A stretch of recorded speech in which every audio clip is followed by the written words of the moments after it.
Բարի երեկո հարգելի հեռուստադիտողներ։ Բարի գալուստ պրես կենտրոն։ Ընդամենը 3 տարի պահանջվեց, որ Արցախյան հիմնախնդրի ձևն ու բովանդակությունը այլասերվի եւ ձևափոխվի։ Եթե մենք խոսում ենք ձևի մասին, ապա պետք է հիշենք, որ միակ լեգիտիմ կառույցը, որը իրավունք ուներ զբաղվել այդ հարցով, դա ԵԱԿ Մինսկի խումբն էր, որը այսօր դե ֆակտո արդեն չի գործում։ Իսկ բովանդակությունը շատ պարզ էր, որը մենք բոլորս գիտենք, դա անջատում հանուն փրկության։ Այսօր մենք ապրում ենք մի իրավիճակում, երբ որ այսպես կոչված առեղծվածային միջազգային հանրությունը, որը մեզ պետք է ինչ-որ երաշխիքներ տա անվտանգության, իսպար մոռացել է, որ մեր պայքարը գոյաբանական էր, մեր գոյության համար, այլ ոչ թե ինչ-որ աշխարհաքաղաքական կամ քաղաքական ելևէջների կամ նպատակների։ ԽՍՀՄ փլուզումից հետո Արցախի Ադրբեջանի կազմում մնալը նշանակում էր արցախահայության բնաջնջում, սեփական հողում, սեփական հայրենիքում։ Վառ ապացույցը Բաքվի և Սումգայիթի հայերի ջարդն էր։ Արցախահայության ինքնորոշման հանրաքվեն արցախահայերի կյանքի իրավունքի վկայականն է։ Բոլորս տեսնում ենք, թե ինչպես են իրադարձությունները զարգանում 2020 թվականի պատերազմից հետո և թե ինչպես անկախությունից ի վեր Հայաստանը չի կարողանում իրացնել արցախահայության ինքնորոշման իրավունքը, որը մենք հայերս հայությունը վաստակել է սերունդների արյան գնով և ոչ մեկ պատերազմով։ Հայաստանի, Ադրբեջանի, Ֆրանսիայի, Գերմանիայի և Եվրամիության առաջնորդները մեկ սեղանի շուրջ քննարկել են հայ-ադրբեջանական խաղաղության հեռանկարը։ Նախ Փաշինյանն ու Ալիևը զրուցել են Միշելի մասնակցությամբ։ Քիչ անց նրանց միացել են Էմանուել Մակրոնն ու Օլաֆ Շոլցը։ Քննարկումը շարունակվել է հնգակողմ ֆորմատով։ 1.5 ժամ տևած հանդիպումից հետո Եվրոպական խորհրդի նախագահը հայտնել է, քննարկել են սահմանազատման և խաղաղության պայմանագրի հարցերը։ Առաջնորդների հաջորդ հանդիպումը Բրյուսելում է հուլիսի 21-ին։ Ըստ հայկական կողմի հաղորդագրության հնգակողմի օրակարգում տարածաշրջանի տրանսպորտային և տնտեսական ենթակառուցվածքների ապաշրջափակման, սահմանազատման և սահմանային անվտանգության ապահովման աշխատանքներն են եղել։ Հայաստան-Ադրբեջան հարաբերությունների կարգավորման համաձայնագիրը, Լեռնային Ղարաբաղի ժողովրդի իրավունքների և անվտանգության հասցեագրման անհրաժեշտությունը։ Քննարկվել են նաև հումանիտար խնդիրները։ Մոլդովայի մայրաքաղաքն ընդունում է Եվրոպայի քաղաքական համայնքին։ Քիշնև է ժամանել Եվրոպական միության արևելյան գործընկերության երկրների 47 ղեկավար։ Ռուսաստանն ու Բելարուսը հրավիրված չեն։ Քիշնևից 35 կիլոմետր հեռավորության Բուլբոակա գյուղի Միմի ամրոցի բակում Կարմիր գորգի վրա հյուրերին դիմավորում է Մոլդովայի նախագահ Մայա Սանդուն։ Նիկոլ Փաշինյանը կարճ զրուցում է եվրոպական լիդերների հետ, այդ թվում Միշելի, Մակրոնի։ Հնգակողմից առաջ ինչ են քննարկում Հայաստանի ու Ֆրանսիայի ղեկավարները հայտնի չէ։ Նրանց զրույցը ֆիքսում են միայն տեսախցիկները։ Վրաստանն աջակցում է հայ-ադրբեջանական խաղաղ բանակցություններին։ Թբիլիսին համոզված է, որ այս երկխոսությունը բխում է ամբողջ տարածաշրջանի շահերից։ Վրաստանի վարչապետը Քիշնևում հայտարարել է, որ պատերազմից հետո շատ կարևոր և ըստ էության առաջին հաջող միջնորդությունն իրենք իրականացրել են Երևանի և Բաքվի միջև։ Well, I think Georgia played. Վրաստանի դիրքորոշումն ու դերը շատ չեզոք և անկողմնակալ են մեր տարածաշրջանում կայունության և խաղաղության ամրապնդման համատեքստում։ Հայաստանի և Ադրբեջանի ղեկավարների նախորդ հանդիպումն ուղիղ մեկ շաբաթ առաջ էր Մոսկվայում։ Հայկական կողմը հայտարարել էր, որ Մոլդովայի բանակցությունների օրակարգում Ադրբեջանի հետ խաղաղության պայմանագիր ներառված չէ։ Դեմոկրատական այլընտրանք կուսակցության նախագահ քաղաքագետ Սուրեն Սուրենյանց։ Ազգային ժողովի 7-րդ գումարման խորհրդարանի պատգամավոր, համախմբում շարժման խորհրդի անդամ Աննա Կոստանյան։ Իրանագետ Հարութ Արթին Արաքելյան։ Բարև ձեզ հարգելի հյուրեր, շնորհակալություն, որ ընդունեցիք մեր հրավերը։ Պարոն Սուրենյանց, առաջին հարցը կամ միգուցե պարզաբանումը, ձեզ տեսեք, այս օրերի ընթացքում բազմաթիվ հայտարարություններ են հնչել այսպես կոչված արևելյան վեկտորից, սա մասնավորապես Շարլ Միշելը իր վերջին հայտարարության ներքո օգտագործեց մի եզրույթ, որ Եվրոպան պետք է և պետք է հասնի ինչ-որ մի հանգրվանի, երբ որ ուշադրություն, լղիմ, նախկին, շրջանի, հայ բնակչությունը կստանա ինչ-որ անվտանգության երաշխիքներ և այլն։ Իհարկե այդ անվտանգության երաշխիքներ կամ չգիտեմ այլ եզրույթներ, այդ հեքիաթների մասին մենք հիմա չենք խոսում, որովհետև դա հեքիաթներ են։ Բայց սեղ մի հարց է ծագում, հա, եթե Եվրոպան ըստ էության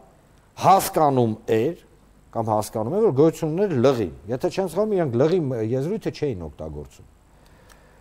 Ինչն էր խանգարում այն ժամանակ պայմանական երբ որ հələ process-ները այս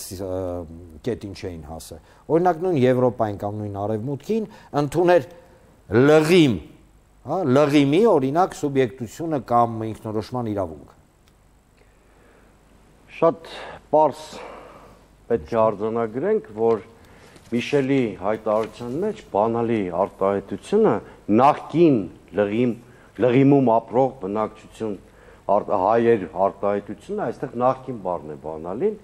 այսինքն նա ըստ էության արձանագրում է, որ հնարավոր դիալոգը Բաքվի եւ Ստեփանակերտի Լեռնային Ղարաբաղի սուբյեկտության մասին չէ, այլ քաղաքացիների իրավունքների համընդհանրության, չգիտեմ, ես դրանք բոլորը վիրտուալ եւ պատրանքային զրույցներ եմ համարում, որովհետեւ առանց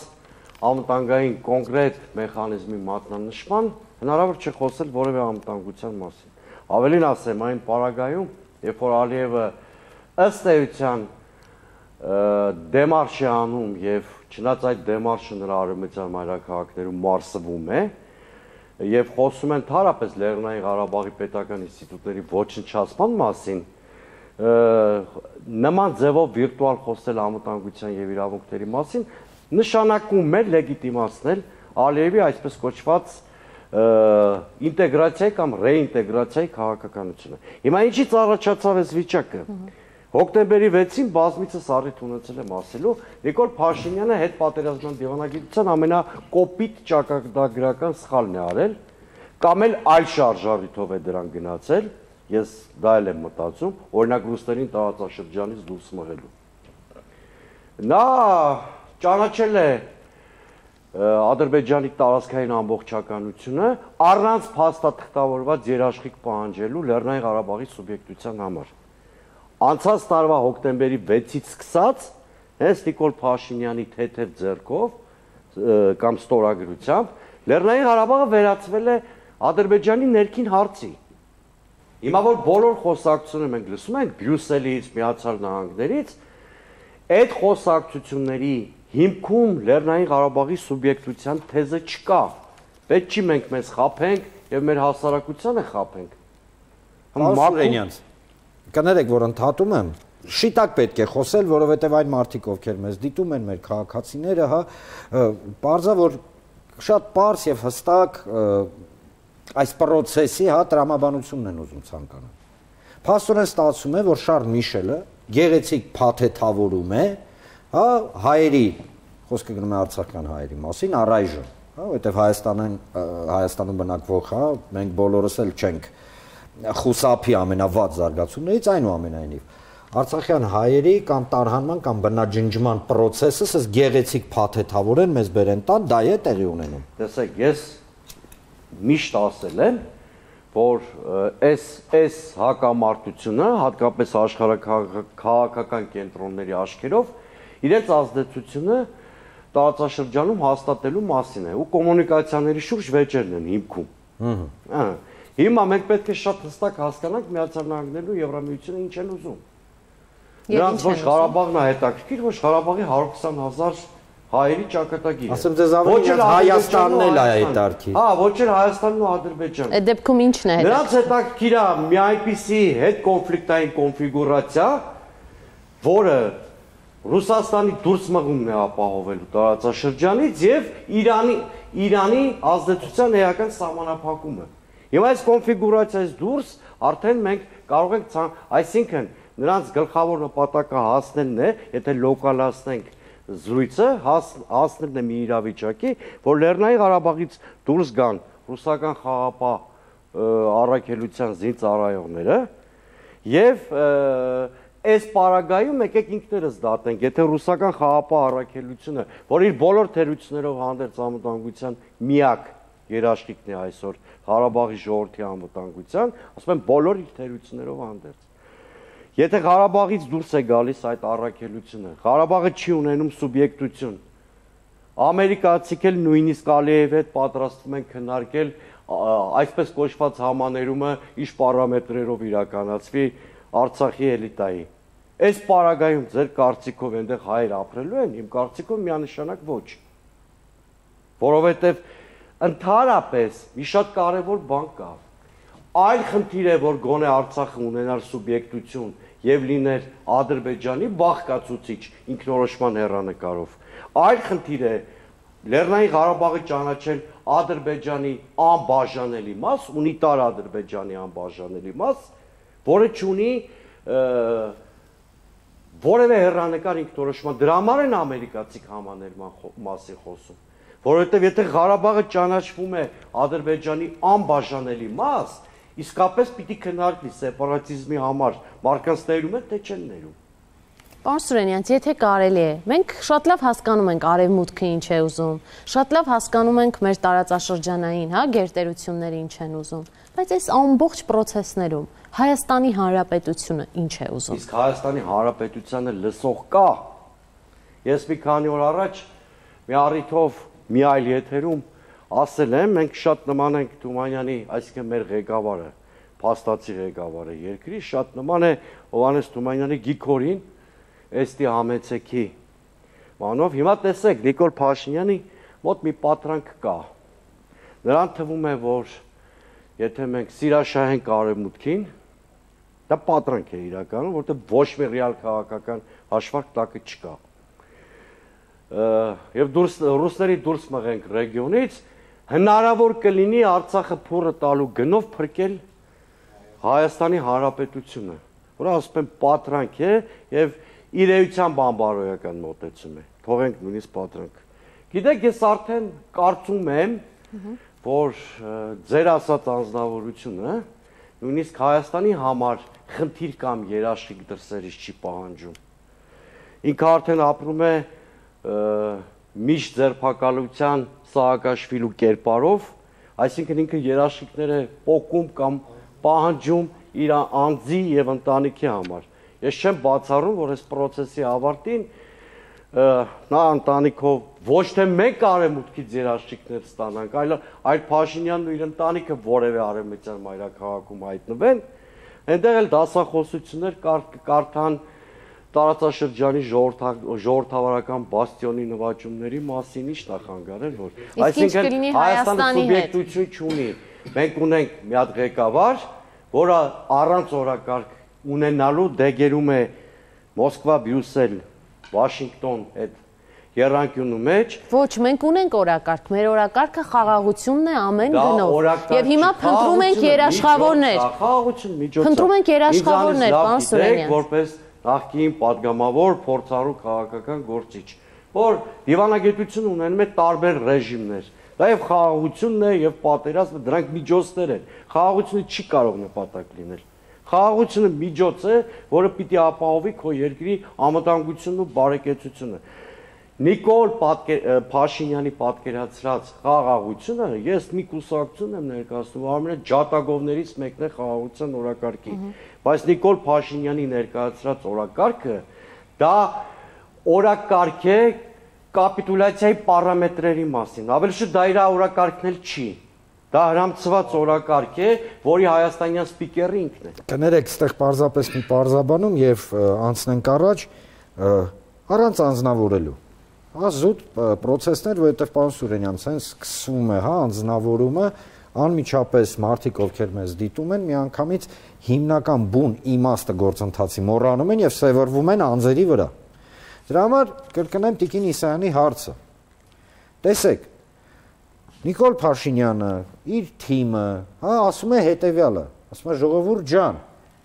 ամբողջ աշխարհը խառնվել է իրար,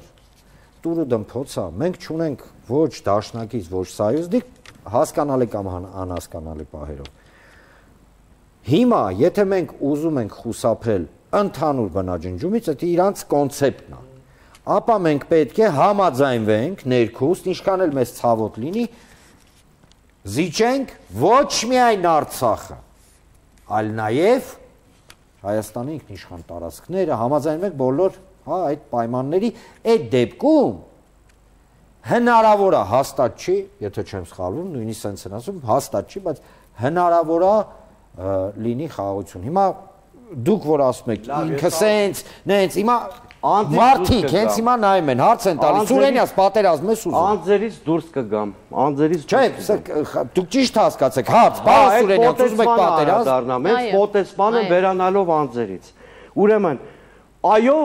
միջազգային քաոս է այսօր։ Բայց միջազգային քաոսի պայմաններում չեն գործում նաև միջազգային երաշխիքները։ Այսինքն Փաշինյանն ինքն իրեն հակասում է։ Միջազգային քաոսի պայմաններում աշխատում են փաստաթղթային լուծումների չգնալ, որտեղ միևնույն է երաշխիքները չեն գործելու միջազգային,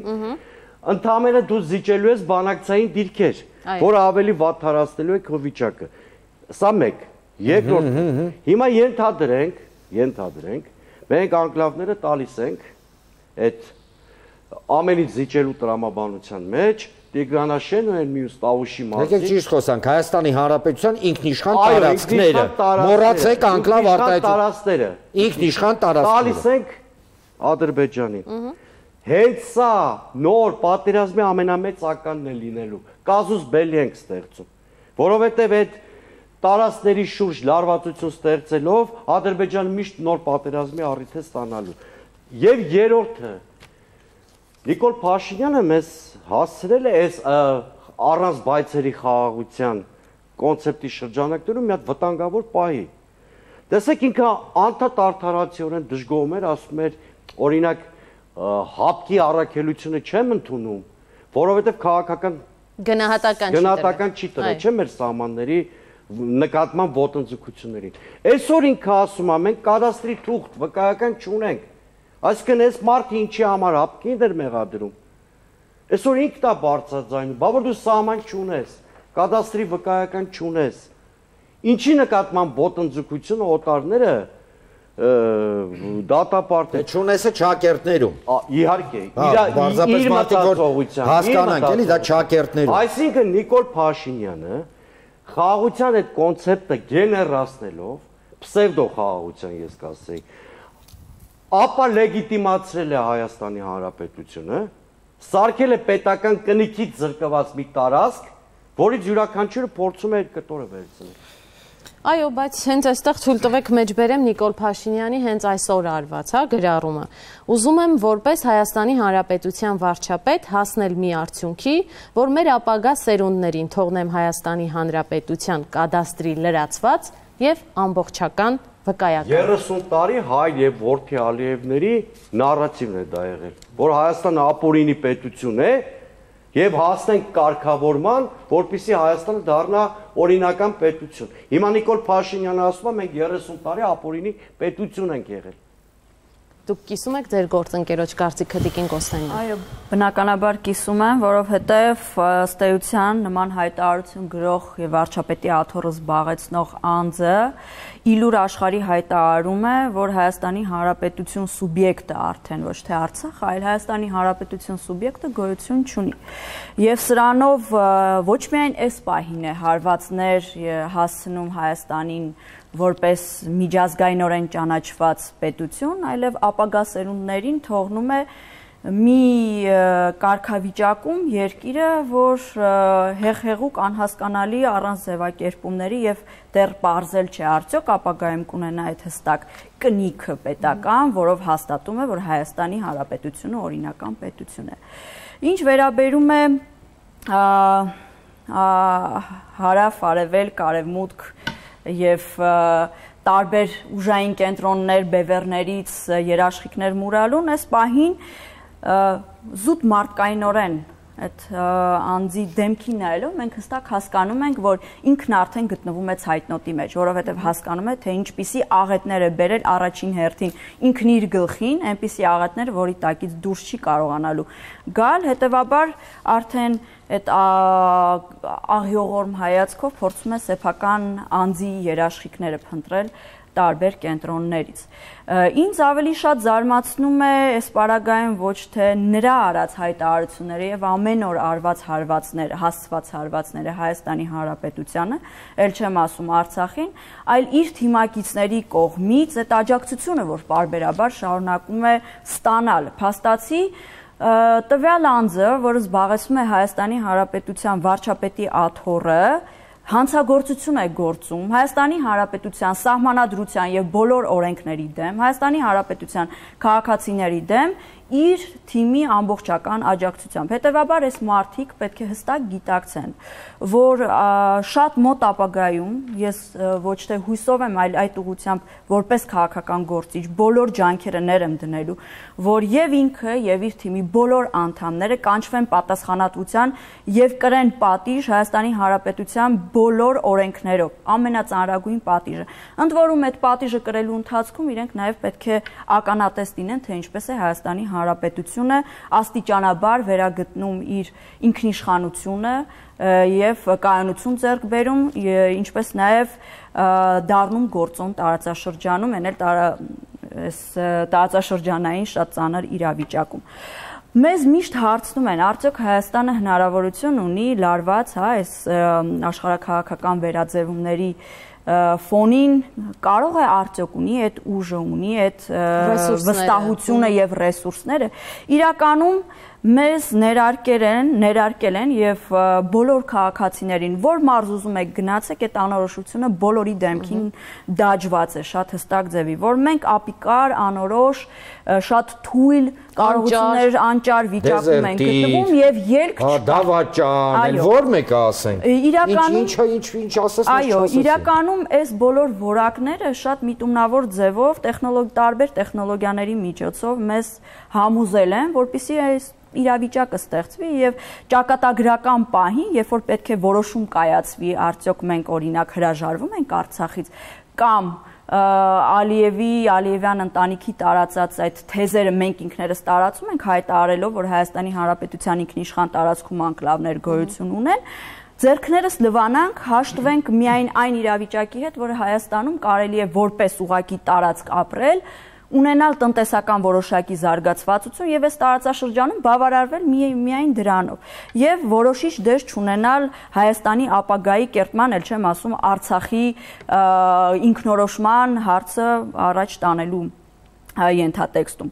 բայց իմ խորին համոզմամբ այդ անորոշությունը շատ հեշտ եւ հանգիստ ջախջախել հնարավոր է, եթե գտնվեն մարդիկ կամ մարդկանց խումբ, ընդ որում դրանք չպետք է լինեն 1 կամ 2 կամ 3 մարդկանց խումբ, ովքեր հստակ պատասխանատվություն կարող են իրենց վրա վերցնել։ Տիկին Կոստանյան, այս մարդիկ պատասխանատվություն են վերցնում իրենց վրան վճռելու Արցախի հարցը, ապամոնտաժելու Հայաստանի Հանրապետությունը, բայց չէ որ իրենք այդ պատրաստակամությունը, պատասխանատվություն վերցնելու արդեն հայտարարել են եւ կարծես թե մոռացության է հայտնվել այն հարցը, որ պետք էր Արցախի հարցը վճռել հենց ժողովուրդը։ Ոչ միայն սա են մոռացել։ Մեր փորձը ցույց է տվել 2018 թվականից ի վեր, որ ցանկացած հայտարարություն, որ արվել է իրենց կողմից, արվել է դրա ուղիղ հակառակը, այսինքն իրենք որևէ խնդիր չունեն նույնիսկ աշխարհի տարբեր բևեռներում գնալ խոսել մի բան, հետո իրենք իրենց հակասեն։ Այնպես որ իրենց խոսքերի վրա հիմնվել պետք չէ, պետք է իգիտություն ընդունել այդ խոսքերը, ապագայում այդ խոսքերի հենքով իրենց պատասխանատվության կանչելու ընդհանրապես։ Հիմա մեզ լսող, այսպես ավելի իշխանամերձ քաղաքագետները, փորձագետները կհակադարձեին, կասեին մեկ դեպքում պատասխանատվություն չեն վերցնում օրվա իշխանությունները, դուք մեղադրում եք։ Այս դեպքում պատասխանատվություն են վերցնում, վճռելու Արցախի հարցը, այս դեպքում եւս մեղադրում եք։ Մի խոսքով, բայց մինչև ներքին, այսպես մեր բնորոշումներին անդրադառնալը, պարոն Սուրենյան անդրադարձավ նաեւ համաներման մասին, խոսույթին։ Ես կուզենայի Տիկին Կոստանյան լսել եւ իմանալ նաեւ ձեր կարծիքը։ Օրերս Միացյալ Նահանգները ողջունեց, Արցախի իշխանությունների համաներման մասին, այսպես Ալիևի հայտարարությունները։ Ալիևի բառամթերքը, այս սանձարձակ պահելաձևը մեզ համար նորություն չէր, բայց այ կարծես թե նորություն էր, որ կարող է բռնապետ Ալիևի հայտարարությունը ժողովրդավար հայերի նկատմամբ լինել ողջունելի։ Ինչպես հասկանալ սա։ Իրականում զարմանալի չէ։ Ինչու զարմանալի չէ, որովհետև այս պարագայում մենք միշտ սպասում ենք, որպեսզի հավաքական արևմուտքը կամ Ռուսաստանը մեզանից ավելի շատ հայ պիտի գտնվեն այն պարագայում, երբ որ մենք ինքներս մեր շահը առաջ չենք տանում։ Եվ երբ որ նույն Ամերիկայի Միացյալ Նահանգները հանձին պետ դեպի տեսնում են, որ հակազդեցություն երկրի ներսից չկա, ազատ կարող են հայտարարել ինչ ուզեն։ Մեծ հաշվով, եթե վերանանք, մենք որպես հայ մեր շահերից չխոսելու այդ ենթատեքստից, բաց ձևակերպում չէ մեծ հաշվով։ Ինչ է ասել, որ այո, ողջունում է, դե մեծահոգի է ի վերջո Ալիևը, մեծահոգի է, որովհետև պատրաստ է բոլոր այն պետական պաշտոնյաներին, ովքեր որ կլքեն պաշտոնը, համաձայնել համաներման չբանտարկել, ինչը որ ինչի մասին միշտ հայտարարում է, այսինքն բոլորս գիտենք, որ գոյություն ունեն ինչ-որ սև ցուցակներ, որտեղ ներառված են ընդհուպ միջև ոչ միայն պետական պաշտոնյաները, այլ հանրային քաղաքական հասարակական գործունեություն ծավալող անձինք։ Եվ այս առումով ժողովրդավար արևմուտքը պետք է ողջուներ։ Եվ մենք տեսնում ենք, որ նույնիսկ այն արձագանքները, որոնք պաշտոնական մակարդակում Հայաստանի կողմից են գնում, անատամ արձագանքներ են։ Հետևաբար ոչ միայն արևմուտքը, նույն Ռուսաստանը, ինչքան էլ որ մեր գործերի նախարարության հայտարարություն։ Այո, իհարկե, անատամ հայտարարություններ են, պարզապես արձագանք զուտ այսպես նշում դնելու համար, որ դե մենք արձագանքել ենք։ Բայց ես նաև կարող եմ ասել, որ կոշտ արձագանք չէի կարող սպասել Հայաստանի կողմից, այսինքն ումից սպասես արձագանք Հայաստանի այն իշխանությունից, որը մեծ հաշվով, ես այստեղ մի քիչ մանիպուլյացիոն եւ մեղադրող ձևակերպում էլ պիտի տամ, պետք է հակադարձեր իր դոնորին, եթե այսպես հակիրճ ասենք։ Վերջին տարիներին 2018-ից ի վեր դուք էլ որպես խորհրդանի 7-րդ գումարման խորհրդանի падգամավոր հստակ հիշում եք, թե որքան գումարներ են հոսել Հայաստան ժողովրդավարության, կարողությունների զարգացման, կանանց իրավունքների,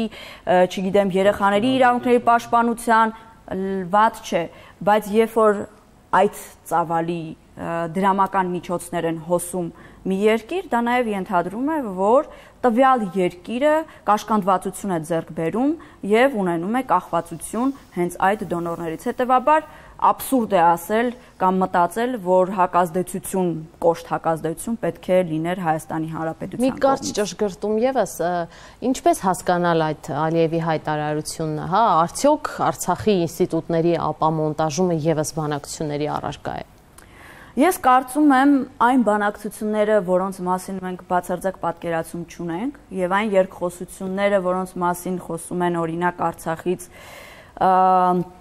Սամվել Բաբայան քաղաքական պերսոնաժի բերանով, այդ բանակցությունների ընթացքում տեղ են գտնում նաև նմանատիպ քննարկումները։ Չեմ կարող միանշանակ պնդել, որովհետև հստակ ինֆորմացիա չունեմ, բայց ազդակներ ամեն դեպքում գալիս են։ Այսինքն չի կարելի բացառել, որ նաև սա քննարկման առարկա է դառնում։ Իսկ բարի կամքի, ճակերտավոր բարի կամքի դրսևորումը, հա, որը Ալիևը հայտարարում է, որպեսզի այսպես փափուկ բարձ դնի նաև այն պաշտոնյաների գլխի տակ, ովքեր որ արդեն վախեցած կպել են իրենց աթոռներին եւ մտածում են վաղը միսօր այդ աթոռները չունենալու դեպքում ինչ են անելու։ Սա նաև նրանց է ազդակ, որպեսզի ներսից կարողանան այդ դիմադրությունը Արցախում 172-173 օր տևող դիմադրությունը կոտրել, բայց իմ համոզմամբ չի ստացվելու, որովհետև պատմություն, գոնե պատմությանը մի փոքր տիրապետող մարդիկ, ես վստահ եմ, որ նրանք կան, նաև ի վերջո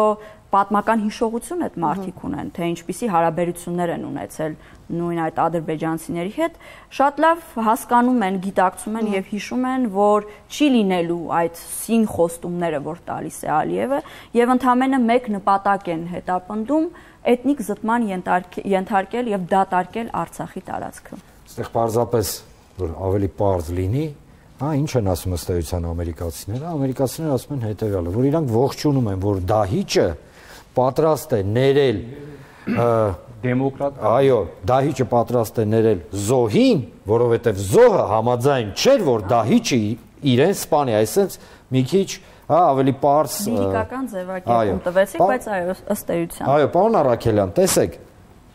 անդրադառնանք տարածաշրջանային գործընթացներին, Թուրքիայում տեղի ունեցան ընտրություններ, վերընտրվեց Էրդողանը, այսինքն այն սանձարձակ ագրեսիվ քաղաքականությունը ինքը շարունակվելու է։ Սա մեկ, երկրորդը, ընտրության ժամանակ, այլ ճիշտ այդ նախընտրական, քննարկումների ժամանակ Թուրքիայի օրինակ արտգործ նախարարը Մևլութ Չավուշօղլուն մի հայտարարություն էր արել, ընդ որում բազմաթիվ անգամ տարբեր կոնտեքստերում, երբ որ ասել էր, որ թուրքական աշխարհի ճանապարհը անցնում է Զանգեզուրով, հին իրենց ձևակերպման, Զանգեզուրով։ Այսինքն, այսպես կոչված Զանգեզուրի, միջանցք այդ թրքահաճո ադրբեջանամետ եզրույթը շահարկվում է, հիմա բնավ նպատակ չունեմ թուրքերի ասածը, տենց ինչ-որ բանանեմ, շահարկեմ, ես էլ իմ հերթին, բայց այնուամենայնիվ սա ակնհայտ է տալի, որ Թուրքիան հետ չի կանգնում իր ուզածից։ Դրա հետ մեկտեղ Հայաստանի Հանրապետության իշխանությունները կհիշեք Մոսկվայի այցից հետո, այդ քարոզչա մեքենան սենց, այո, ասეთ ինչ-որ բաներ էին գրում, միջանցք չի լինի, չգիտեմ ինչ, ու դա կարմիր գիծ է, եւ այլն, եւ այլն։ Չնայած եթե հաշվենք այն կարմիր գծերը, որոնք այս իշխանությունը ամեն օր վազելով հատում է, ապա ներողություն եմ խնդրում, բայց շատ թերահավատ եմ վերաբերում այդ կարմիր գիծ արտահայտությանը։ Ինչևից է։ Տեսեք, այնինչ տեղի է ունենում տարածաշրջանում։ Խոսքը գնում է Սյունիքի մասին։ Այնինչ տեղի է ունենում առհասարակ այս բոլոր process-ների ներքո։ Օրինակ նույն Սյունիքով ճանապարհը, որը փորձում են միջանցք դարձնել։ Եվ Իրանի դերակատարությունը այս ամեն ինչի մեջ, որովհետև գիտեք, հաղորդումից առաջ Տիկին Իսայանի հետ խոսում ենք, ասացիք, ասես մի բան, հետաքրքիր է, սա խառնված են, բայց հիմնական դերակատարը Իրանը ցեն չի անում, սուս-փուս նայում է ինչա կատարվում։ Առայժմ հետևում է։ Այո, ընդ որում գետ մեկ զինվոր Իրանը ադրբեջանական եւ Իրանը Նախիջևյան սահմանից, իսկ այնտեղ 120,000 հոգի մարդ է, հետ չի քաշվել։ Մասա ինչ է նշանակում, ինչ է առհասարակ կատարվում։ Տեսեք, պարոն Սուրենյանցը իր խոսքի մեջ նաև հիմնական գլոբալ իրական թեման անդրադարձավ, որը հիմնական մեծ նպատակը, ես կարծում եմ 2013-ից հետո, երբ Չինաստանի նախագահը Ղազախստանում հայտարարեց Չինաստանի մեկ գոտի մեկ ճանապարհ նախագծի, հիմնական մեկ նպատակ է գնում տարածաշրջանում եւ դա կորիդորների վերահսկումն է, թե ով է վերահսկելու միջանցքները։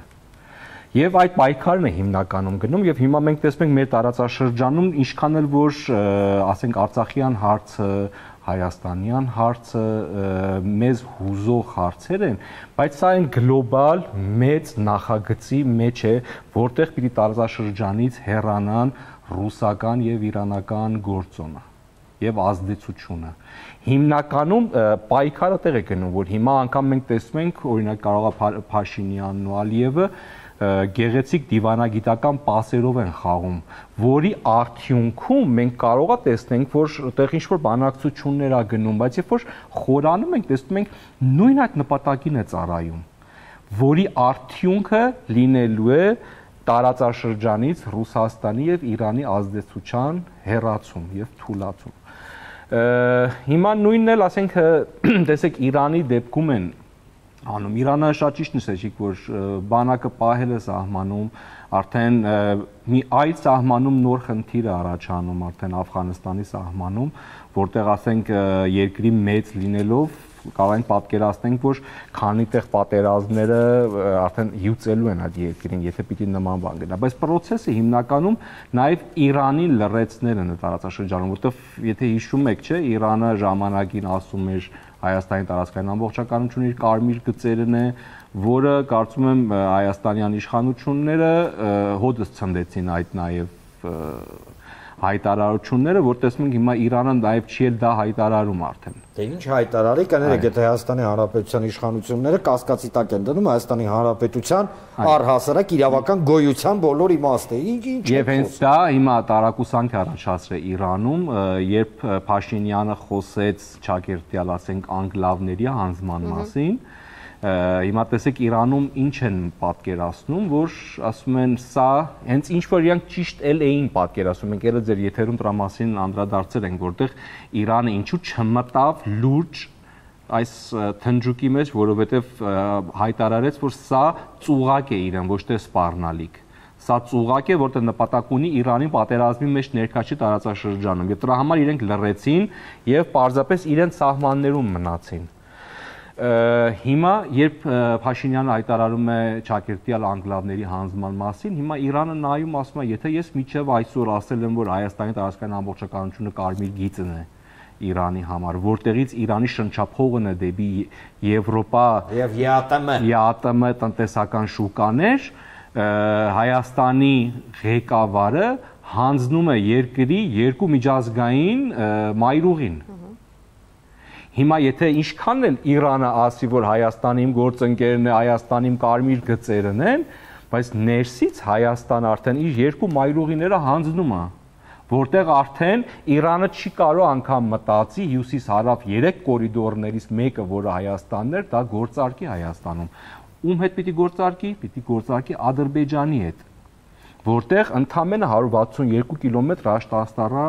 երկաթգիծն էր պակասում, որտեղ Իրանը 20 տարի դա արկախված պահեց, չկառուցեց այդ 162 կիլոմետրանոց երկաթգիծը, պատկերացում ունենալու համար տեսնի, որ ինչ է տարածաշրջանում լինում, իր գործընկերները ինչ են անում տարածաշրջանում, որտեղ մեր կողմից ոչ մի լուրջ բան չեղավ, մենք այդ 20 տարվա մեջ անգամ հյուսիս-հարավ չկարողացինք մեր երկրում կառուցել,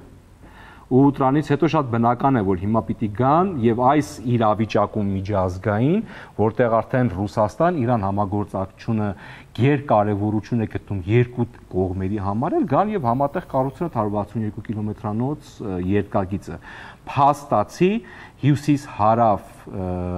միջանցքը կամ ասենք տնտեսական ուղին, որը ես 2 տարի է բազմիցս ասում եմ, որ դա փուչիկ է եւ Հայաստանից չի անցնելու, հիմնականում պիտի անցնի Ադրբեջանով ու անցնում Ադրբեջանով, այսինքն տարածաշրջանում Թուրքիան, Ադրբեջանը նաև այնպես են խաղում, որ հիմա Հայաստանը այդ ոլորտում էլ է դուրս մնում։ Այսինքն Հայաստանը շանսը բաց է թողնում էլ արդեն։ Այո, եթե տեսեք մինչև այդ էլ է, ես ինչ չէր մեր լավ չէր մեր շանսերը, փայլուն չէր մեր շանսերը, որովհետև օրինակ տեսեք հիմա լրատվությամբ իրենք փորձում են ինչ որ կոնֆետներ, բլիթներ տան ժողովրդին, ասելով 250 միլիարդ դոլարանոց պայմանագիր են կնքել Իրան, Հնդկաստան, Հայաստան։ Ես մի հարց ունեմ, 250 միլիարդ դոլար ապրանքաշրջանառությունը պիտի Տաթևի ճանապարհով անցնի։ Անհնար է։ Մի պահ պատկերացնենք մոտավորապես 1 միլիոն կոնտեյներ է անում այդ 250 միլիարդ դոլարը։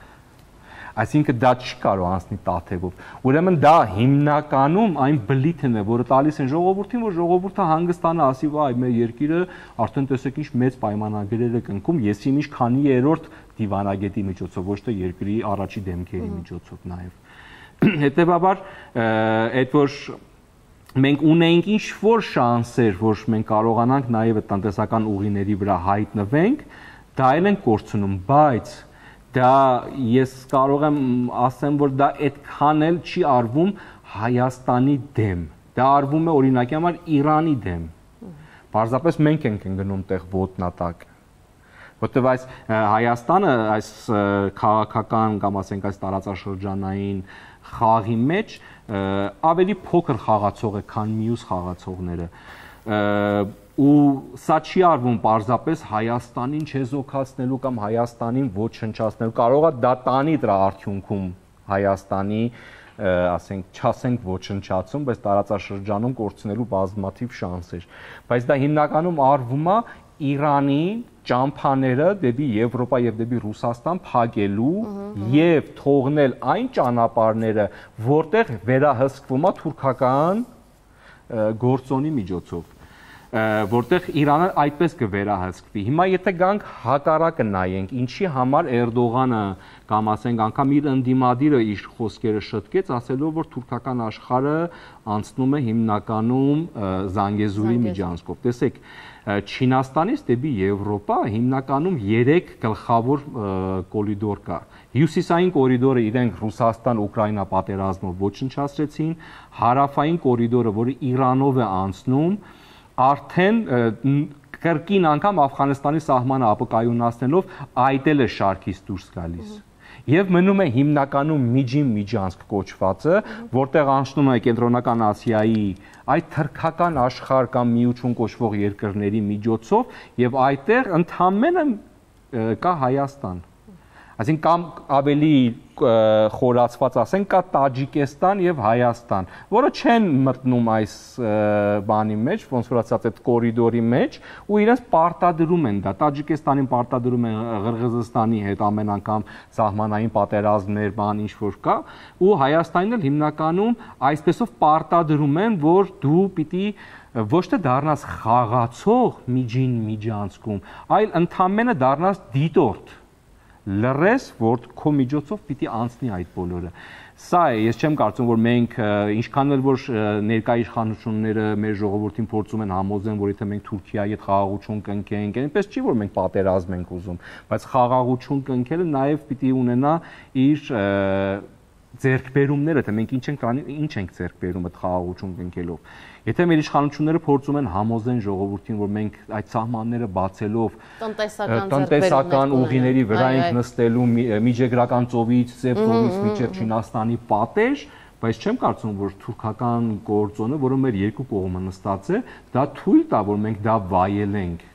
Ընդամենը դա թույլ է տալուց, որ մենք նայենք։ Այսինքն հիմա եթերի ես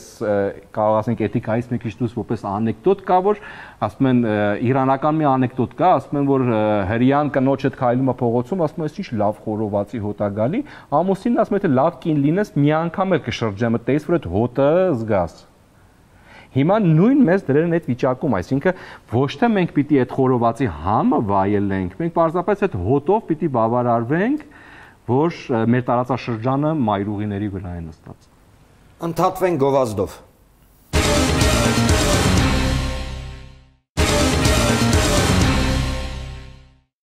Շնորհակալ ենք, հարգելի հյուրեր, քննարկման այս հատվածում վերադառնանք այն բուն օրակարգին, ինչի համար հավաքվել ենք այստեղ, դա Քիշնևյան բանակցություններն են եւ արդյունքները։ Շուրջ 1.5 ժամ տևած բանակցությունների արդյունքում փաստորեն պարզվեց անգամ համատեղ հայտարարություն չեղավ, էլ ուր մնաց որևէ ստորագրված փաստաթուղթ, չնայած հանուն անկեղծության ասենք, որ մինչ գնալը Նիկոլ Փաշինյանը Մամլո ասուլիսի շրջանակներում ասեց, որ չի պատրաստվում հունիսի 1-ին Քիշնևում որևէ փաստաթուղթ ստորագրի։ Այնուհետև եղավ նաև Հայաստանի Հանրապետության կառավարության կողմից հայտարարություն, որ քննարկվել են մի խումբ հարցեր, այդ թվում նաև Լեռնային Ղարաբաղի հայերի իրավունքների եւ երաշխիքների մասին, սահմանազատման, սահմանագծման եւ այլն, շատ մանրամասներ ցավոք սրտի չենք տիրապետում ենք այն, որ հաջորդ հանդիպումը լինելու է հուլիսի 21-ին Բրյուսելում։ Թե ինչ է սպասվում մեզ այնտեղ Բրյուսելում, առայժմ հայտնի չէ, պարզ է միայն, որ վերջին ժամանակահատվածում անընդհատ ինչ-որ բանակցությունների մեջ ենք, այս մայրաքաղաքից մյուս մայրաքաղաք եւ այլն, արդյունքում ըստ ձեզ մենք կարողանալու ենք հայկական շահը առաջ մղել այս կամ այն մայրաքաղաքներում այսպես հանդիպումների գնալով, ի վերջո, ինչպես օրվա իշխանություններն են ասում, գտնելու ենք այն երաշխավորը, ով մեզ այսպես հաստատակամ խաղաղություն է, պարգևելու թե ոչ, եւ ընդհանրապես ինչ սպասել հուլիսի 21-ից, խնդրեմ պարոն Առաքել։ Ես կարծում եմ իրենք այդ երաշխիքը փնտրում են ծառայություններ մատուցելով այդ ուժերին, թե հիմա որ ուժին իրենք ինչ ծառայություն են մատուցելու, որի դիմաց ստանան ինչ-որ երաշխիքներ։ Օրինակ տեսեք, Բոլթոնը, որ եկավ Հայաստան, հիշում եք, որ ասաց Իրանի սահմանը փակեք, ինչ, ու դրանից հետո իշխանությունները ասում են, որ չեն կարող էլ Իրանի սահմանը փակեն, որտեղ մեր շնչափողն է։ Հիմա փաստացի փակ է Իրանի սահմանը։ Ինչպես։ Ասենք, ինչ-որ ռենտգեն է փչացել մեկ շաբաթ, ու մեքենաները, բեռնատարները պարսկական կողմում կիլոմետրերով հերթ են կանգնում, որը մի քանի հատ են անցնում հայկական սահմանով։ Դուք կարծում եք դա ավելի շատ պատրվակ է։ Դա տեղի ունեցավ, ասենք, օրինակի Ամերիկայի պետդեպի օգնականի այցից հետո։ Ու դա ես կարծում եմ այն ծառայությունն է, որ իշխանությունները փորձում են մատուցեն, որի դիմաց ստանան երաշխիքներ։ Թե հիմա ինչ երաշխիքներ կտրվի իրենց այդ ծառայության դիմաց։ Իսկ կտրվեն արդյոք, պարոն Առաքելյան։ Ինչպես։ Կտրվեն առհասարակ այդ երաշխիքները։ Դա կլինի հուլիսին, հունիսին, թե հունվարին։ Ի վերջո կտրվի երաշխիքներ միջազգային քաոսի, շրջանակներում, ինչպես ասեց պարոն Սուրենյանցը։ Ես դժվար եմ տեսնում, բայց կարծում եմ պարոն Սուրենյանցը ավելի լավ կպատասխանի այդ հարցին։ Պարոն Սուրենյանց, երկրորդելով իմ գործընկերոջ հարցը։ Երաշխիքներ։ Դուք արդեն երաշխիքներին հաղորդման առաջին մասում անդրադարձաք, բայց այնուամենայնիվ եկեք մի հատ միասին, հասկանանք, որ եթե այս իշխանությունը երաշխիք է, փնտրում ինչպես իրենք ասում են, մենք պետք է գտնենք երաշխավոր, որ մեզ գան չսպանեն, այդ են մեզ ասում։ Բայց մի փոքրիկ գաղտնիք բացենք մեր հեռուստադիտողների համար, երաշխիքը գին ունի։ Յուրաքանչյուր երաշխիքը գին ունի, անձնական, պետական, միջպետական եւ այլն։ Հիմա պարոն Սուրենյանց, իրանք կստանան այդ երաշխիքը։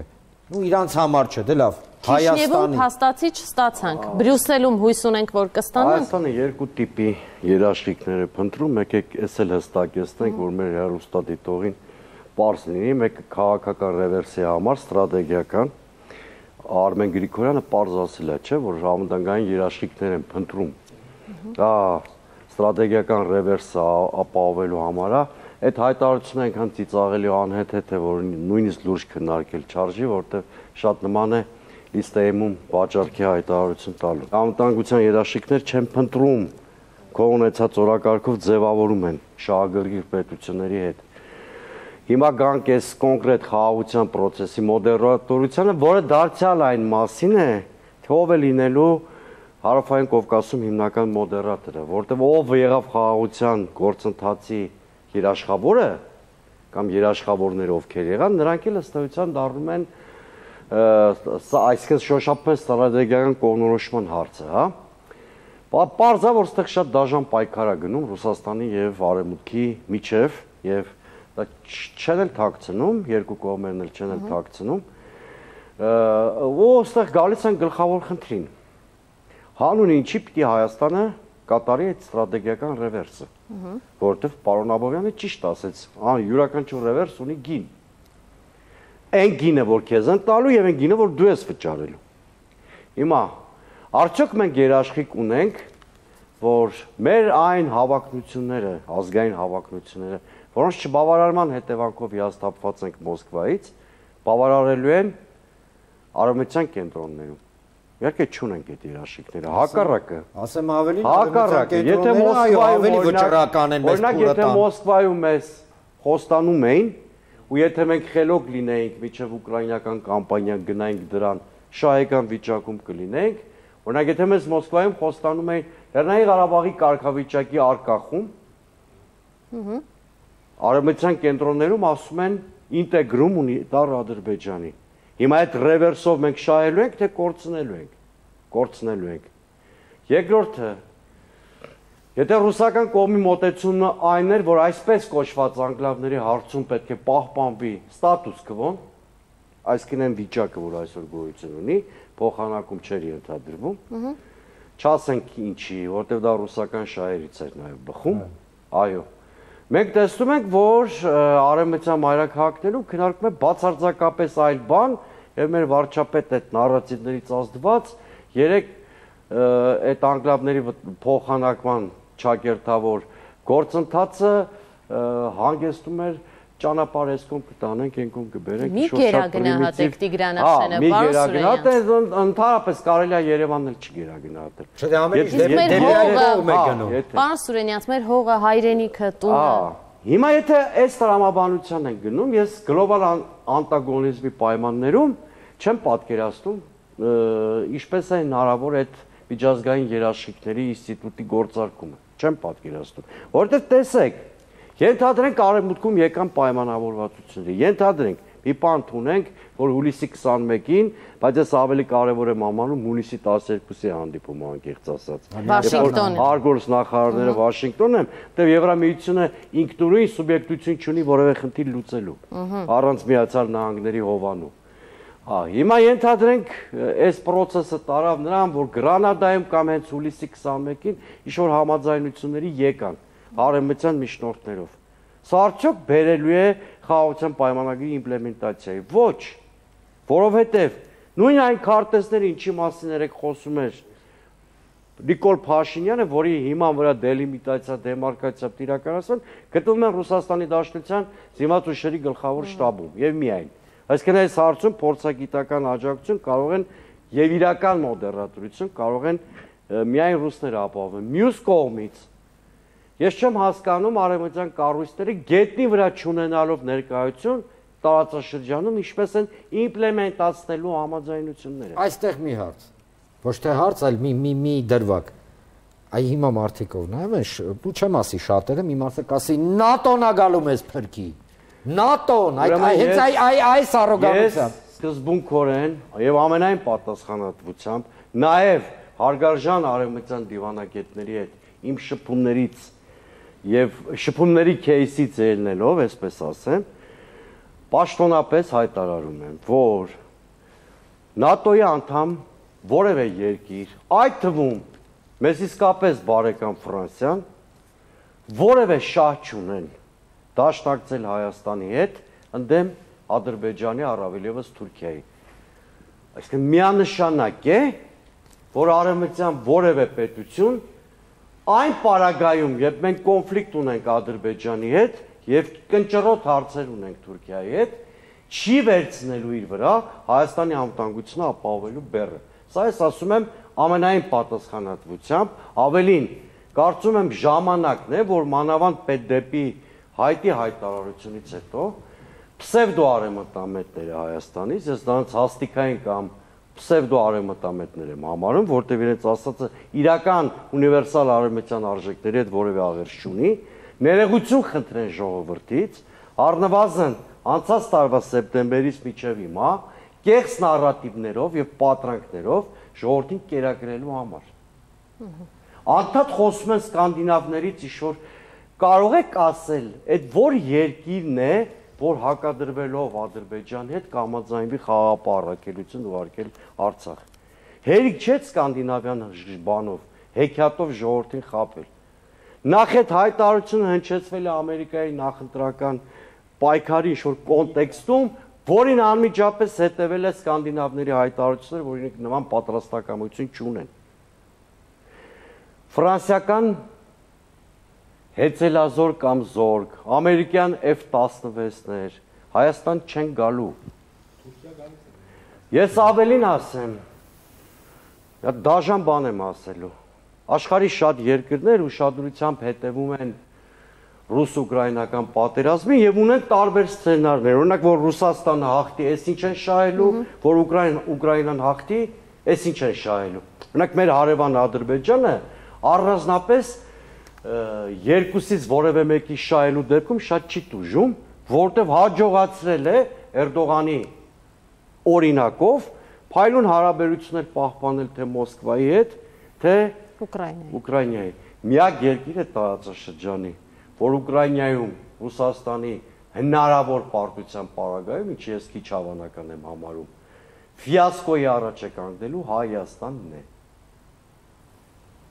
Միակ երկիրը, որ ռուսական ֆիասկոյի պարագայում, կրկնում եմ, այստեղ անվտանգային ահռելի, նույնիսկ պետականությունը կորցնելու վտանգի առաջ է կանգնելու Հայաստանն է, որովհետև ձեր հարցին եմ պատասխանում, պարոն Աբովյան, ռուսական անվտանգային հնարավոր վակուում այստեղ լրացվելու է ոչ թե ՆԱՏՕ-ով, այլ Թուրքիայով։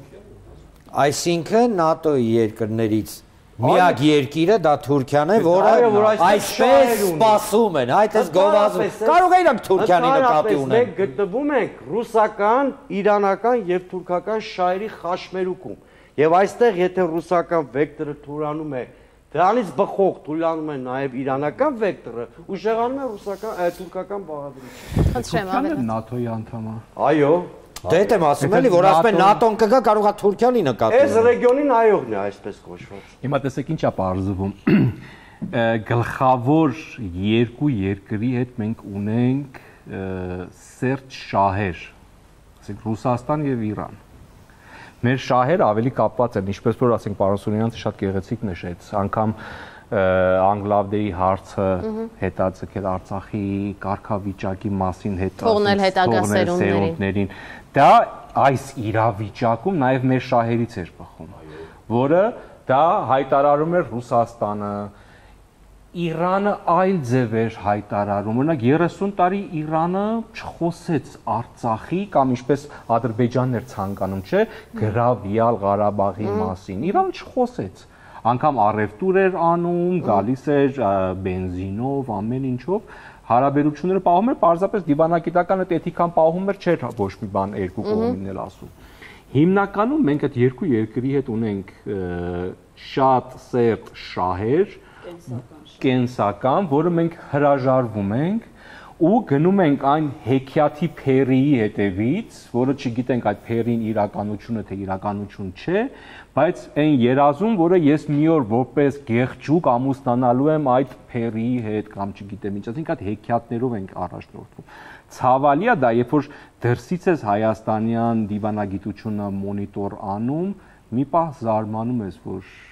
սա իրականություն է, թե ընդամենը ինչ-որ հեքիաթ է, որովհետև դիվանագիտությունը այսպես չէ, դիվանագիտությունը այն շահը, զուտ շահը հետապնդելն է։ Իմ տունս մտածի հետ ես անգամ չեմ բանակցելու, չէ՞։ Տեսնելու եմ ով է այդ շահերը իմ հետ մեկ, որտեղ իմ տունս եթե կարողա գրավի հաջորդ իր տունն է լինելու, ես միավորվելու եմ, այդ ժամանակ անգամ եթե ես կրոնով տարբեր եմ Իրանից, անգամ լեզուն իրար չենք հասկանում, բայց պարզապես շահը հասկանալու ենք, չէ, որ իմ տունից հետո իր տունն է։ Այո, պարզապես ձեր տան ղեկավարը կասի, ննջասենյակը մի գերագնահատեք։ Ոչինչ, բալկոն կապրենք, բան տենց։ Շուտ պատը կջարդենք, դուր կբացենք։ Ես համաձայն եմ լրիվ, որ աբսուրդի ժանրից է այս ամենը։ Տիկին Կոստանյան, ամփոփելով, ինչպես է ստացվում, որ մի կողմից ասում ենք մի գերագնահատեք Տիգրանաշենը, մյուս կողմից ասում ենք Ադրբեջան ուզում է Լեռնային Ղարաբաղում, հա, այսպես էթնիկ զտումներ իրականացնի։ Եթե այդպես է, ապա ինչ ենք այսքան դնում վերցնում այդ ցեղասպան երկրի հետ եւ ինչ սպասել հուլիսի 21-ին։ Նման ձևակերպում տվող անձը ոչ վաղ անցյալում նաեւ Շուշին էր դժգույն եւ դժբախտ քաղաք համարում։ Եվ հետևաբար զարմանալի չէ, որ այսօր պիտի հորդորի չգերագնահատել Տիգրանաշենը, ինչու, որովհետև օրինակ 2019 թվականից Տիգրանաշենում շատ կարևոր կենսական նշանակության պետական ծրագրեր չեն իրականացվել։ Օրինակ ջուր չի եղել, պետությունը ջրով չի ապահովել, եւ հենց այն ճանապարհի կիլոմետրը, այն հատվածը, որը որ ենթադրելի է, որ սույն անձը չգերագնահատելով հանձնելու է Ադրբեջանին, բացարձակ ճանապարհաշինարարական աշխատանքներ չի իրականացրել։ Ինչ վերաբերում է Այսինքն դա շատ վաղուց է, հա, պատրաստվել այս։ Այո, եւ դրա մասին ցավոք սրտի, ավելի ճիշտ ցավոք սրտի չէ, իրախություն մեզ պիտի լիներ, եղել են հանրային հասարակական գործիչներ, ովքեր որ բարձրաձայնել են շատ վաղուց, բայց ցավոք սրտի նրանց լսողներ չեն եղել։ Մի քանի գործիչներ, ում հասարակությունը շատ լավ ճանաչում է, բայց այդ մարդկանց խոսքը տեղ չի հասել եւ ամենացավալին այն է, որ նույնիսկ այդ տարածքում ապրող բնակիչները ականջալուր չեն եղել։ Ինչ վերաբերում է Արցախին, թե ինչպես է ստացվում, որ Արցախի մասով անընդհատ իլուր աշխարհի աղաղակում է էթնիկ զտման մասին, դե իհարկե, պատմությունը հիշում է ամեն ինչ եւ բոլորին։ Պատմության մեջ ինչ որ միտեղ պետք է չէ գրվի, որ Նիկոլ Փաշինյանը մտահոգված է եղել Արցախի հայերի էթնիկ զտման հարցերով եւ դրա մասին, այո,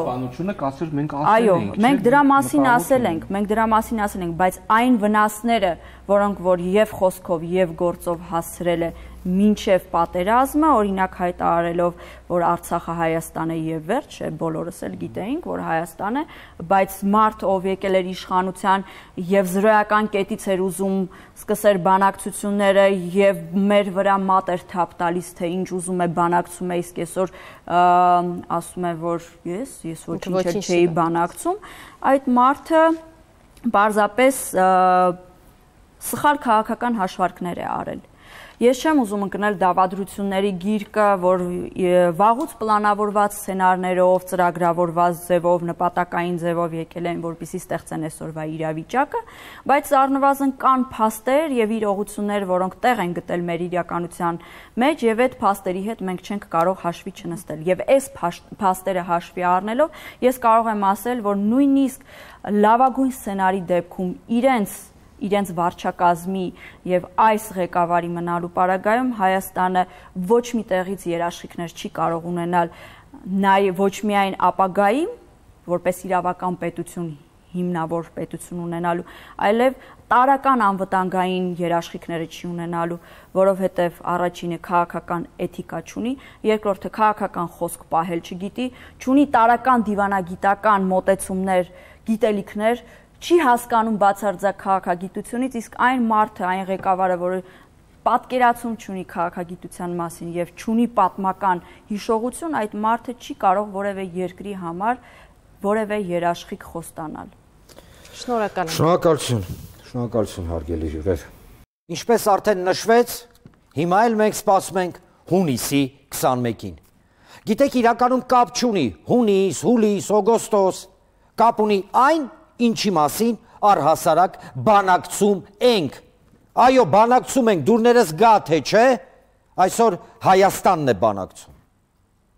Այստեղ շատ կարևոր է հասկանալ նաև մի արտահայտության նշանակություն։ Մեզ ասեցին՝ մի գերագնահատեք Տիգրանաշենը։ Ոնց որ ասեն՝ մի գերագնահատեք Արցախը, մի գերագնահատեք Հայաստանը, մի գերագնահատեք հաղթանակները, որոնց համար սերունդներ զոհվեցին։ Մեզ ասում են՝ փաստացի մի գերագնահատեք այն լույս տղերքի սխրանքները, որոնց միջոցով մենք ստացանք ապրելու իրավունք։